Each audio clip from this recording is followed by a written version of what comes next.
The morning sun bathed the Pride lands in a golden light, as animals from every corner of the kingdom gathered to witness the birth of Simba, the new prince. King Mufasa and Queen Surabhi, beaming with pride, stood before the great Pride Rock as Rafiki, the wise mandrill, held Simba high for all to see.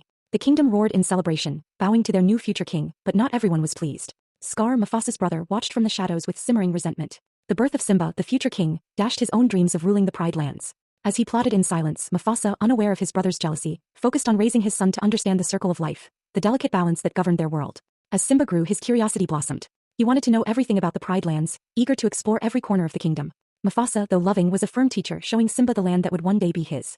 But beyond the Pride lands there were dangers, and Simba was forbidden to go beyond the borders. It was a rule Simba found difficult to accept, especially when Scar, with his sly words, teased him with tales of the elephant graveyard, a place full of mystery and danger. One fateful day, Simba and his best friend Nala set off on an adventure, disobeying their parents' rules.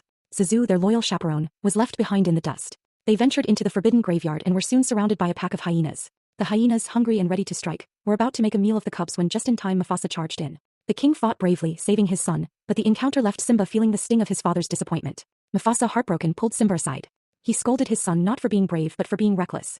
In a quiet moment, father and son sat together beneath the stars, and Mufasa reminded Simba of his legacy, of the great kings who watched over them from the heavens. Simba, despite his guilt, couldn't shake the excitement of the adventure, and yet he knew his father was right. The weight of responsibility was already on his young shoulders. Unbeknownst to Simba, Scar was weaving a darker plan.